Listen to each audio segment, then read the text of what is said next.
I'm Claudia from Súbela, a digital radio station here in Chile. It's really great to have the chance to talk with you. So thank you for your time. How are you?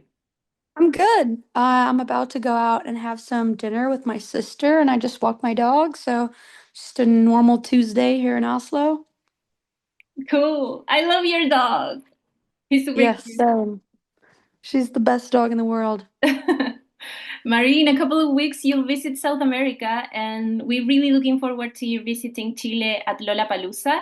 And it'll be your first time here. How do you feel about this? I'm really stoked because I have yet to ever go to South America, which is insane. So like I'm going to like Chile and like Argentina and like all these different places, like Colombia. So like for me, it feels like really overdue. Like I can't believe it's been this long. So, but yeah, for me, I'm just really excited. I feel like people are gonna be fucking crazy over there. So I'm ready. Yeah, totally. Have you heard anything about South America audiences?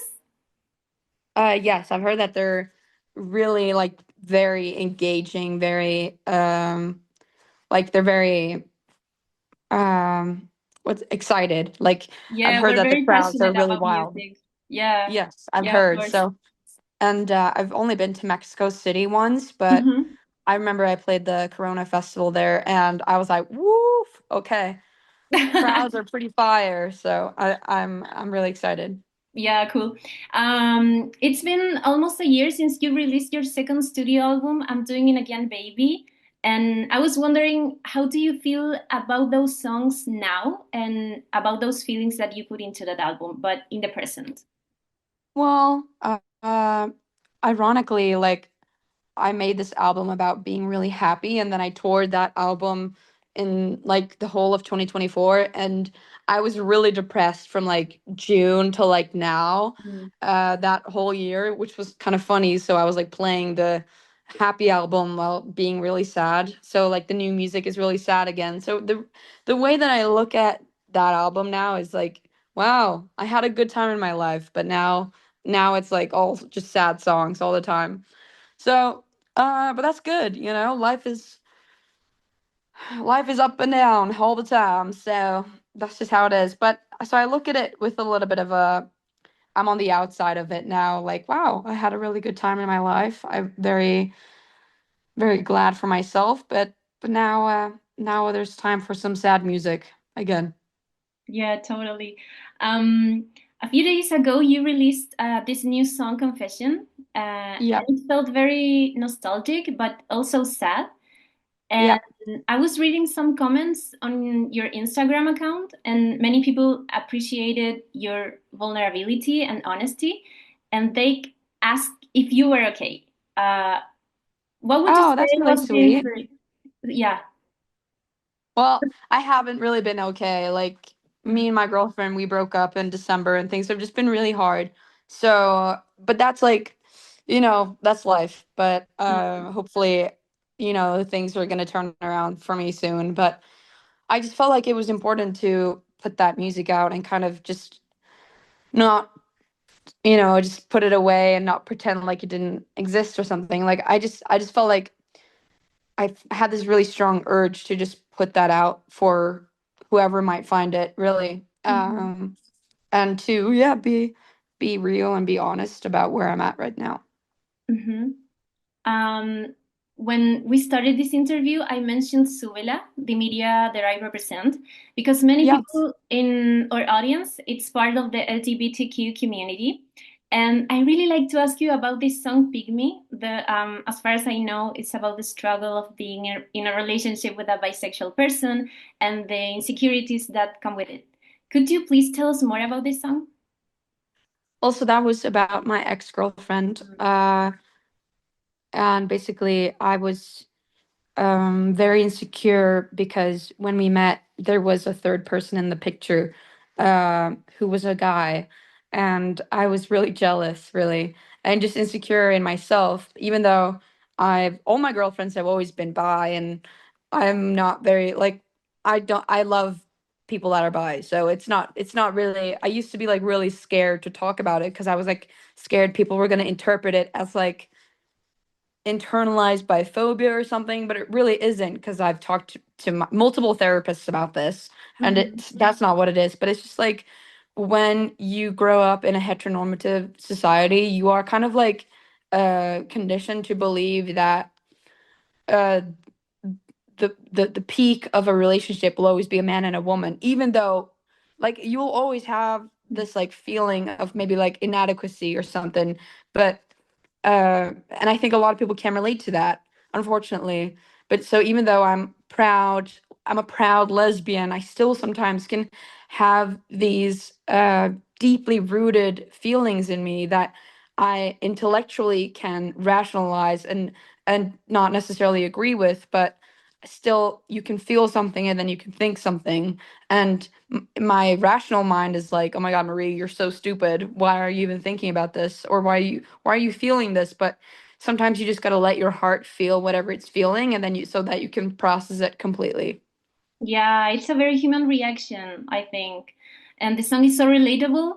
Um, do you have maybe any advice for people that maybe are struggling with this situation, this kind of situations? I would say, girl, you got to work on yourself. Or dude, you got to do like what, like either if you're a dude and you're with a bi guy, or you're a girl with a bi girl, or you're like a guy with a bi girl. Like my friend, his girlfriend is bisexual, and sometimes he's like, oh my God, what if she wants a girl? Like, you know what I mean? Like Mm-hmm. everyone can feel these things. So really, it's just about communication, talking to your partner, and don't ever make them feel bad about being bisexual, just like anyone else should make you feel bad for your sexuality.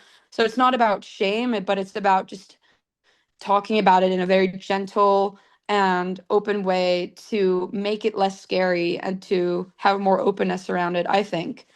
And just be adults about it, which is, communicate. Mm-hmm. Absolutely. Yeah. Are you aware that many people in the community are able to relate to your lyrics?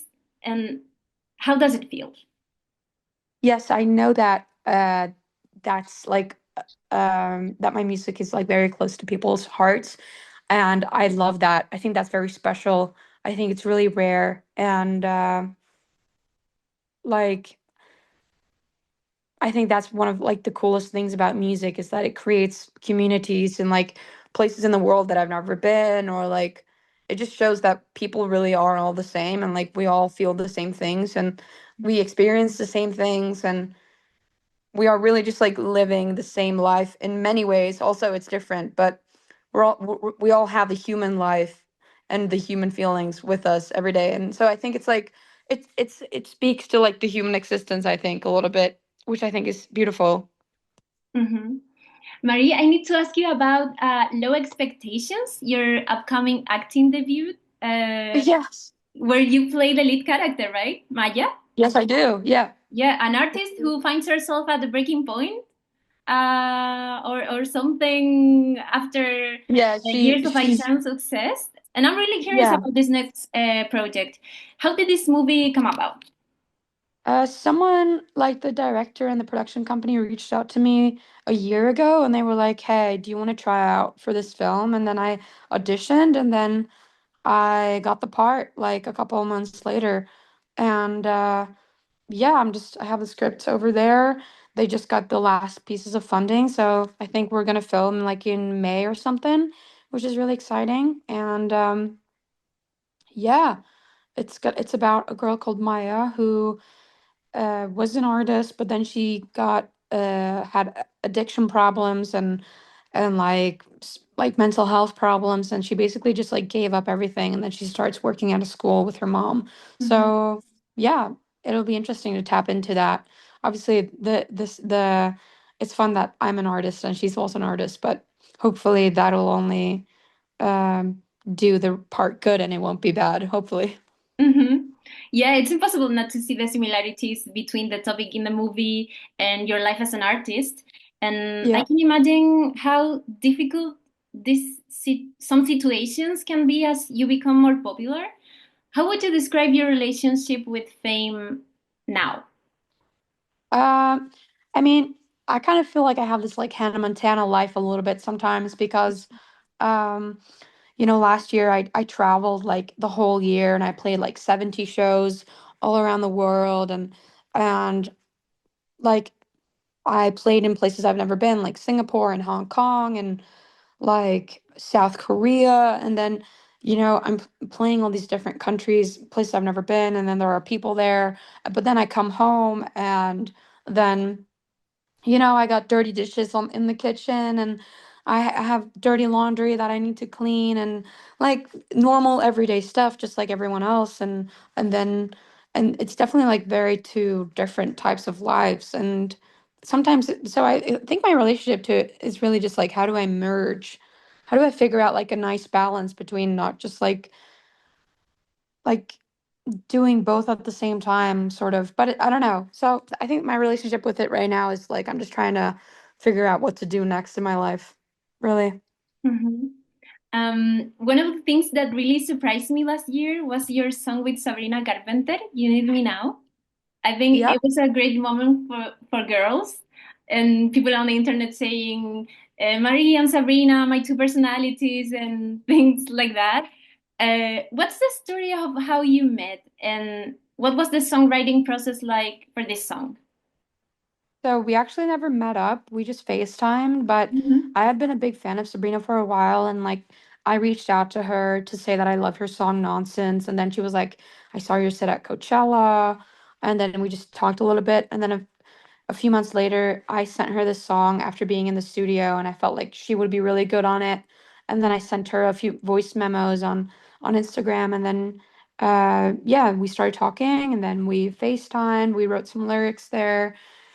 We yeah, just FaceTimed a little bit, and then she cut the vocals and stuff in New York City and sent them over to me and my producer. We listened to it. It was perfect right away because she's such a pro. Like she's amazing. And then yeah, that was really it. And it was And your first so collab, right? yeah, my first collab ever. And I'm Mhm. such a big fan of Sabrina. So I went to her show in LA at the Crypto Arena and I saw her play there, and she's so funny, she's so smart, and she's so talented. So I'm really happy that she wanted to be on my song, and I'm so happy I've gotten to see her really blossom this past year. Mhm. There's a fun fact that I really love about your career. And as far as I know, your mom is very important in your songwriting, right? Yep. Is she a musician? Now she's a tech consultant, so she has absolutely no foot in the music industry, but she is a really good uh, songwriter, even though she's isn't a songwriter, but she's just a really good writer in general, I think. So yeah, she just like always gives me feedback on the stuff I write and if I should change something, and like yeah, she and my sister have always been very uh included into my processes. So it was actually my sister who came up with the song name Confession for my latest song because I didn't have a name for it, and she was like, "What about Confession?" And I was like, "Yeah, that is great. Let me call it that." Cool. So yeah. Marie, you'll be here in Chile in a couple of weeks for two shows, one at Lollapalooza Festival, and days before that, a solo concert. Yeah. What would you say to your Chilean fans about these shows? What can we expect of them? I would say expect sincerity and high rock and roll energy. And I would also encourage everyone to bring the same vibe because then we will have the most amazing show. So, yeah, just rock and roll. Expect it. Expect some fucking mosh pudding. Esto. Can I ask you to give a shout out to our audience in Súbela, saying something like, Hi Súbela, hi Chile, I'm Girl in Red, see you soon, whatever you want, please. Okay, but how do I don't want to butcher the pronunciation. Can you say it a little bit slower? Súbela, Súbela Radio. Súbela radio? Cool. Okay. Hey, Súbela Radio. This is Girl in Red, and I'm coming to Chile, and I'm gonna be shredding my guitar and jumping on stage, and I can't wait to see you. Esto. Thank you. Thank you so much for Thank your you. time. I hope you have a great visit here in Chile. Thank you. I think I will. Thank you. I really appreciate it, and I hope you have an amazing day, and I can't wait to come. Esto.